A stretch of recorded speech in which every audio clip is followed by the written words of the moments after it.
आइए आज जानते हैं पश्चिम बंगाल में कम्युनिस्ट पार्टी के उत्थान का कारण क्या है। 1970 के दशक में पश्चिम बंगाल राजनीतिक रूप से अस्थिर था और कांग्रेस के नेतृत्व वाली सरकार यहाँ कमजोर पड़ गई। हालांकि देश की स्वतंत्रता के बाद 1947 से यहाँ पे कांग्रेस का ही राज था।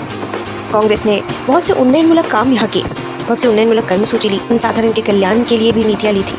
लेकिन दो चीज़ें ये व्यर्थ हुई, जिसमें से एक था जो एडुकेटेड लोग थे और गांव के बहुत भूमिहीन जो लोग थे उनको कर्म संस्थान नहीं मिल रहा था, नौकरी नहीं मिल रही थी। तो उस हिसाब से नौकरी की समस्या यहाँ हुई, जिसका समाधान ये नहीं कर सकती थी। और साथ ही एक और जो समस्या थी कि जमींदारी प्रथा तो बंद हो गई थी, लेकिन फिर भी जमींदारों का जोतदारों का प्रभाव वहाँ बहुत ज़्यादा था, जिसे कम करने की कोशिश कांग्रेस ने नहीं की। पर उस वक्त जो वामपंथी दल थी, उन्होंने कृषकों के हित के लिए बहुत से आंदोलन इस वक्त से किए। 1947 से पहले ही उन लोगों को जो मध्यवित्त श्रेणी के लोग हैं उनका समर्थन मिला था, कृषकों का समर्थन मिला।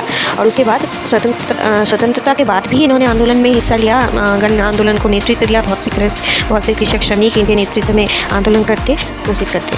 तो धीरे धीरे ये पार्टी जनप्रिय होने लगी। इसने एक और चीज़ किया कि कांग्रेस में जो दुर्नीति चलती थी उसको भी जनसाधारण के सामने ये प्रकाश करने लगे, जिससे कि कांग्रेस की जनप्रियता धीरे धीरे कम होने लगी। इसके अलावा कर्म संस्थान की समस्या और जोतदार जमींदारों की समस्या तो थी ही, जिसकी वजह से कांग्रेस का प्रभाव धीरे धीरे कम होने लगा। अब 1969 में कांग्रेस हार जाती है। उसके बाद कांग्रेस के कुछ लोग सीपीआई बाद में सीपीएम से जुड़कर युक्त फ्रंट सरकार गठन करती है।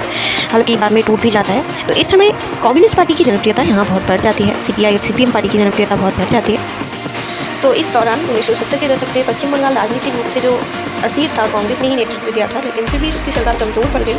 तो ये जो वामपंथी दल है 1977 के जो निर्वाचन में ये जीत जाती है और यही सरकार गठन करती है। सरकार बनाने के बाद ये लोग जो पहले की समस्याएं जो कांग्रेस समाधान नहीं कर पाई, वैसी कुछ समस्याएं समाधान करती है।